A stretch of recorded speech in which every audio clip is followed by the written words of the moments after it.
IPL মানেই হচ্ছে চার ছক্কার ফুলঝুরি। প্রায় প্রতি ম্যাচেই পিটিয়ে বলের সুতো ছিঁড়েন ব্যাটসম্যানরা। গত আইপিএলেও ওভার প্রতি বোলাররা দিয়েছেন ৯ রান করে। তাছাড়া আইপিএলের ইতিহাসে সর্বোচ্চ ১,২৬০টি ছক্কাও এসেছে গেল সিজনে। স্পষ্টত বোঝাই যাচ্ছে খেলাটা হচ্ছে ব্যাটসম্যানদের। তাহলে পেসারদের নিয়ে এত কদর কেন?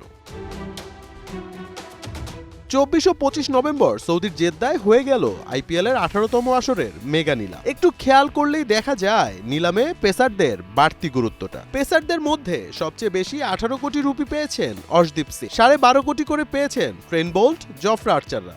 এছাড়া সিরাজ ১২,২৫,০০,০০০, শামি ১০ কোটি এবং মিচেল স্টার্ক পেয়েছেন প্রায় ১২ কোটি রুপি। তবে তাদের দাম ওঠা স্বাভাবিক, কারণ তারা এখনও আন্তর্জাতিক ক্রিকেটের হটকেক।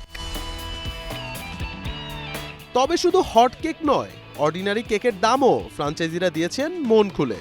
তাদের মধ্যে সবার প্রথমে আসবে ভুবনেশ্বর কুমারের নাম। ১০ বছর হায়দ্রাবাদের হয়ে খেলা ভুবিকে নিতে বেঙ্গালুরু খরচ করেছে প্রায় ১১ কোটি রুপি। তাছাড়া লোকাল রিক্রুট দীপক চাহার, নটরাজন, আবেশ খানদের মধ্যে সবচেয়ে কম দাম পেয়েছেন দীপক চাহার, তাও কিনা ৯,২৫,০০,০০০। এমনকি টি-টোয়েন্টিতে অনভিজ্ঞ মুকেশ কুমারও পেয়েছেন ৮ কোটি রুপি। ব্যাটসম্যানদের এই খেলায় পেসারদের পিছে এত দাম দেওয়ার কারণটা কি? গত আইপিএলে উইকেট পড়েছে মাত্র ৮৮৩টি, যা গেল ৩ সিজনে সর্বনিম্ন। তাই ফ্রাঞ্চাইজিরা ব্যাটসম্যানদের কবজির জোর কমাতে দ্রুত গতির বোলারদের প্রাধান্য দিচ্ছেন। তাই এবারের নিলামে পেসারদের চড়া দামে নিজেদের দলে নিয়েছেন ফ্রাঞ্চাইজিগুলো।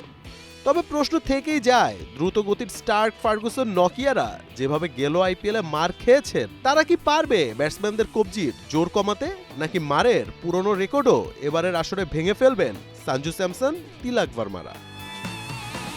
মোহাম্মদ আদনান, ৭১।